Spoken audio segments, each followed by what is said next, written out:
Every day Sir Topham Hatt came to the station to catch his train.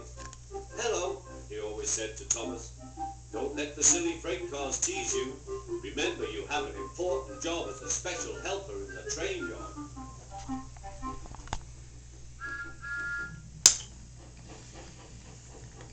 There were lots of freight cars, and Thomas worked very hard pushing and pulling them into place.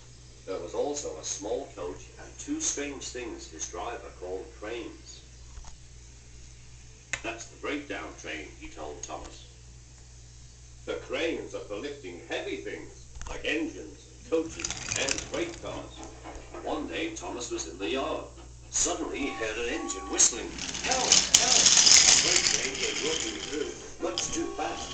The engine was James, and he was frightened. His brake box were on fire.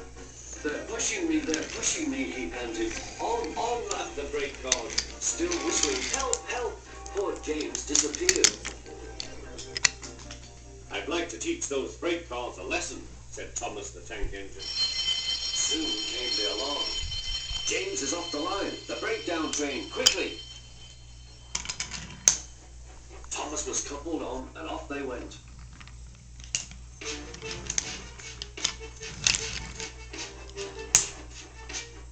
Thomas worked his hardest. "Hurry, hurry, hurry," he puffed. He wasn't pretending to be like Gordon. He really meant it. "Bother those freight cars and their tricks. I hope poor James isn't hurt."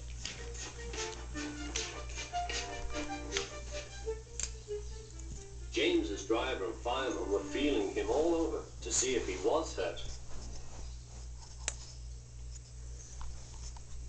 "Never mind, James," they said. "It was those silly freight cars on your old wooden brakes that caused the accident." Thomas pushed the breakdown train alongside. Then he pulled away the unhurt freight cars. Oh dear, they groaned. Serves you right, thought Thomas.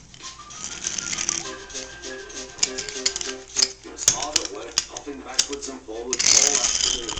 This'll teach you a lesson, he told the freight cars. And they answered, "Yes, it will.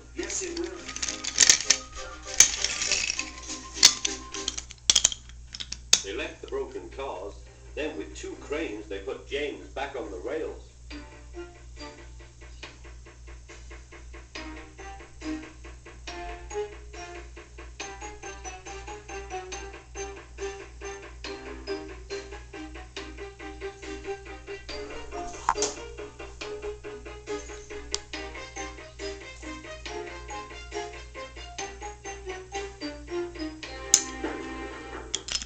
He tried to move, but he couldn't, so Thomas helped him back to the shed.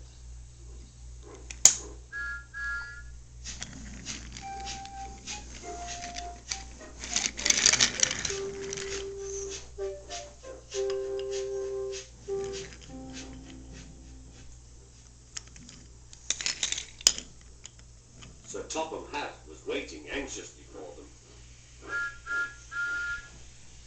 "Well, Thomas," he said, "I've heard all about it, and I'm very pleased with you. You're a really useful engine. James shall have some proper brakes and a new coat of paint, and you shall have a branch line all to yourself." "Oh, thank you, sir," said Thomas. Now Thomas is as happy as can be. He has a branch line and two coaches called Annie and Clarabelle. He puffs proudly backwards and forwards with them all day.